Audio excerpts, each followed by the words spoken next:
Dear students, अस्सलाम वालेकुम। क्या हाल है? सब ठीक ठाक है।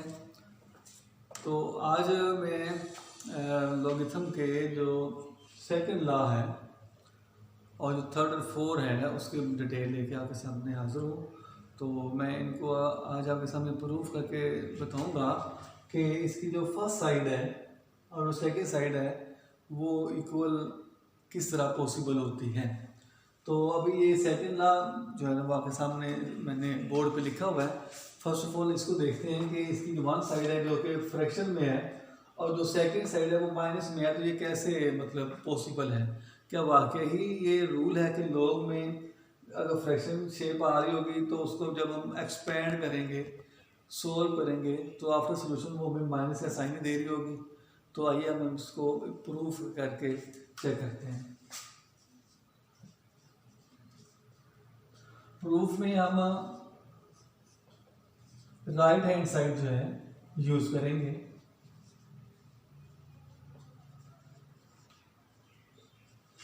जिस तरह हमने फर्स्ट लॉ ऑफ लॉगरिथम को प्रूफ किया था, राइट साइड हमने यूज की थी, सेम ऐसे ही अब ये जो सेकंड लॉ ऑफ लॉगरिथम है इसमें हम राइट साइड यूज कर रहे होंगे और इसकी भी टेक्निक सेम वैसे ही है जैसे हमने first law of logarithm solve किया था। कैसे कि हमने राइट साइड लिख लिया, अब उसके बाद हमने लेट किया था। फर्स्ट लॉ में भी हमने ऐसे किया था और अब हम सेकंड में भी ऐसे ही कर रहे हैं। लेट कि जो log base A M equal to X है and log base A M N जो है वो इक्वल टू वाई है। इस तरह इनको लेट कर रहे होंगे और साथ ही इसको फिर हम एक्सपो फॉर्म में लिख रहे होंगे, एक्सपोनेंशियल फॉर्म।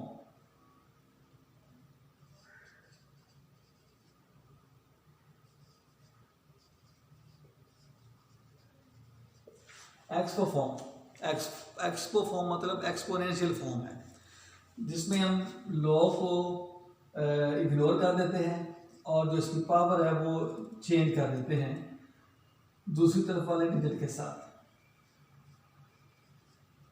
ये इक्वेशन हमारी बंद हो जाएगी और सेम यहाँ पर ए वाई इक्वल टू एन जो कि इक्वेशन 2 हो जाएगी। जिस तरह फर्स्ट लॉ ऑफ लॉगरिथम में हमने इक्वेशन बनाई थी वैसे ये बनी है। फर्स्ट लॉ में हमने इक्वेशन 1 को सेकंड के साथ मल्टीपल किया था क्योंकि वो फर्स्ट लॉ था। अब ये सेकंड है, सेकंड में हमने क्योंकि इधर देख रहे हैं कि अब साइन माइनस का है जबकि फर्स्ट में प्लस का साइन था, तो प्लस के लिए हमने मल्टीपल किया था इक्वेशन 1 और 2 को। लेकिन अब यहाँ पर हम माइनस का साइन देख रहे हैं तो इसके लिए हमें ये जो साइन है ये बनाने के लिए हमें दोनों इक्वेशंस को सब डिवाइड करना होगा। डिवाइड करने का जो मेथड वो यूज करेंगे, हम लिखते हैं इसके नाम next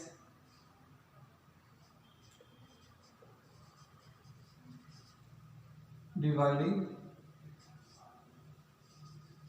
equation 1 and equation 2।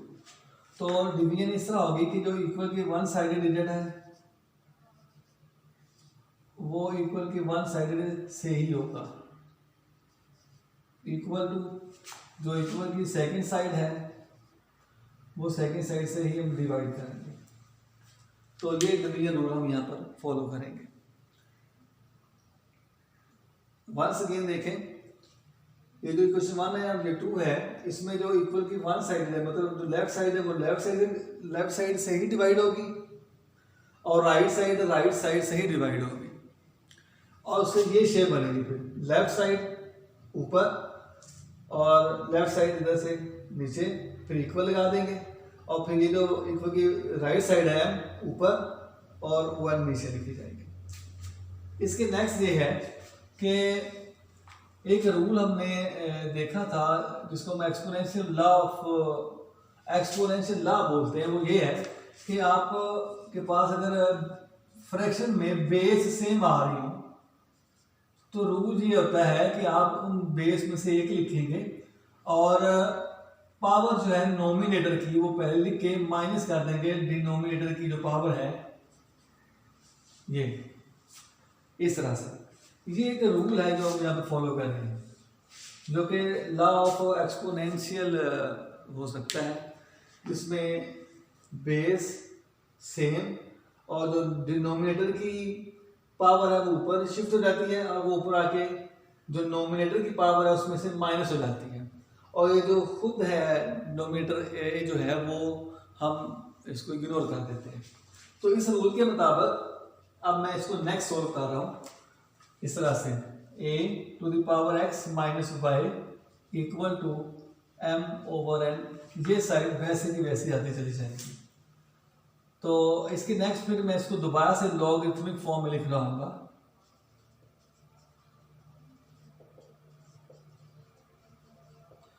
Logarithmic form जिसमें लॉग यूज होगा और बेस ए और जो इसकी पावर है वो उधर शिफ्ट हो जाएगी और ये वापस इसकी प्लेस पर लिखा जा रहा होगा नंबर इस तरह से, equal to x minus Y.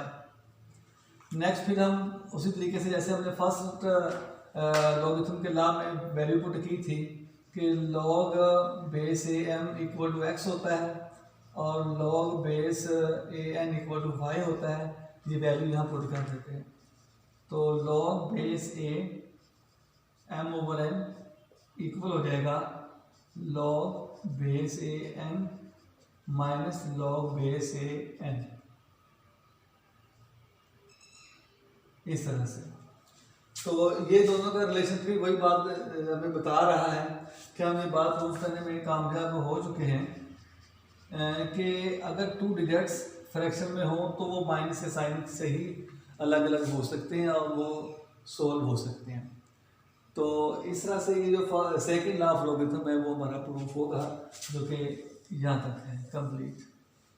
इसी तरह से अब नेक्स्ट जो थर्ड लॉ है उसको देखते हैं।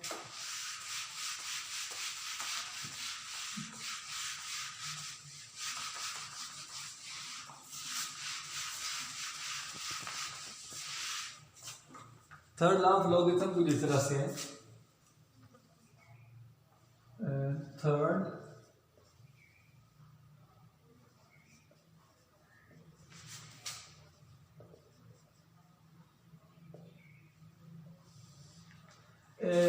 थर्ड जो है वो थर्ड लॉ ऑफ लॉगरिथम जो है वो कुछ हम इस तरह से लिख रहे होते हैं, m whole power n equal to n log base n। मतलब लॉग में अगर कोई नंबर आ जाता है और नंबर की पावर हो कुछ भी, यहाँ पर n जो है ये एज ए पावर शो हुआ है, तो लॉगरिथम में पावर का जो मौजूद होना है ये गारंटी दे रहा होता है कि ये एक बहुत बड़ी वैल्यू है जो कि पावर की शक्ल में शो हुई है। उसको आसान तरीके से सॉल्व करने का मेथड जो है ना वो क्या है, तो वो ये जो लॉ है हमें बता रहा होता है कि लॉग जब आप यूज़ कर रहे होते हैं तो पावर जो है वो बेसिकली आप एज इट इज़ जैसी वो होती है वो आप शिफ्ट कर देते हैं फर्स्ट पे, सारी वैल्यू के फर्स्ट पे, फिर मल्टीपल का साइन लगाते हैं और बाकी वैल्यू फिर हम बाद में लिख रहे होते हैं। तो ये दोनों जो साइड्स हैं ये इक्वल रह रही होती हैं, तो इसको प्रूफ करने के मेथड से हम देखते हैं।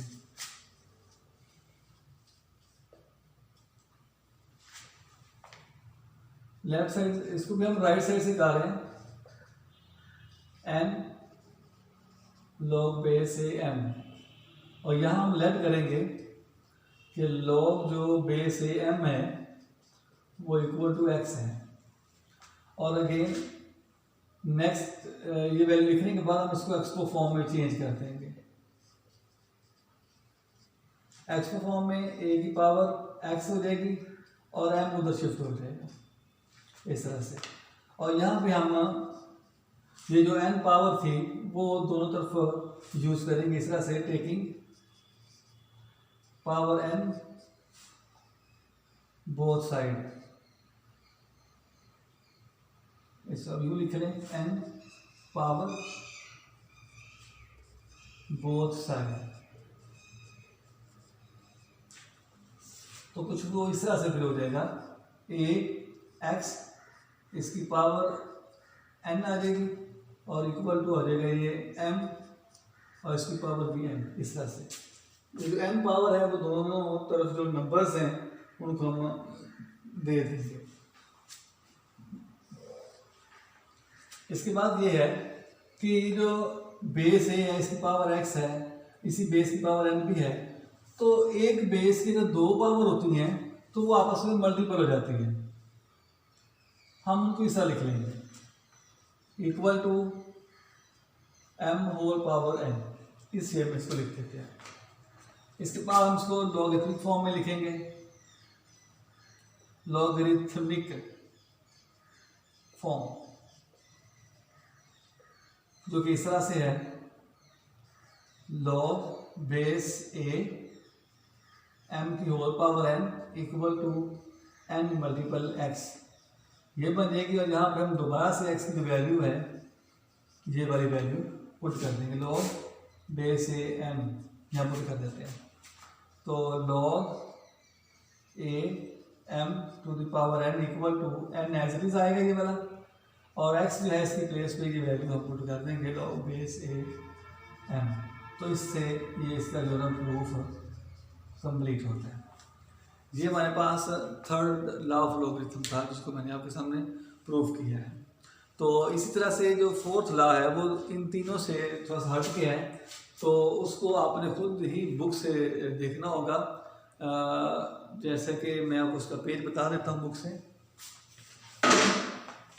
इसका जो प्रूफ है वो गिवन है आपके पास 4 के 4 लॉ का, जिसमें थर्ड तक जो लॉ है उनको मैंने आपके सामने डिस्कस कर लिया है, और जो फोर्थ लॉ है इसका जो प्रूफ है वो आपके पास मौजूद है पेज 69 पे।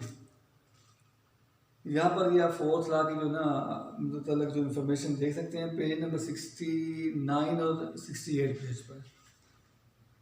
इसके लास्ट पे ये फोर्थ लॉ प्रूफ किया हुआ है, वो आप इसको अच्छे से स्टडी कीजिएगा और उसको फिर अपने होमवर्क में इसको एज इट इज़ जैसे आपने सोल्व किया हुआ है आपने उसको समझ के इसको नोट करना है। तो आज के लेक्चर में हमने जो चीज़ देखी है मैं इसको दोबारा से रिवाइज कर देता हूँ कि हमने बेसिकली जो लॉ ऑफ लॉगरिथम थे वो डिस्कस किए हैं लेक्चर नंबर 7 और 8 दोनों में। तो ये अब आपके सामने जो था लॉ का जो प्रोसीजर था वो ख़त्म होता है। अब नेक्स्ट हम इनका जो सोल्यूशन है वो क्वेश्चन वाइज कर रहे होंगे, तो इसके लिए इंशाल्लाह हम नेक्स्ट नए प्लान के साथ हाजिर होंगे। तब तक के लिए इजाज़त दीजिए, अल्लाह हाफ़िज़।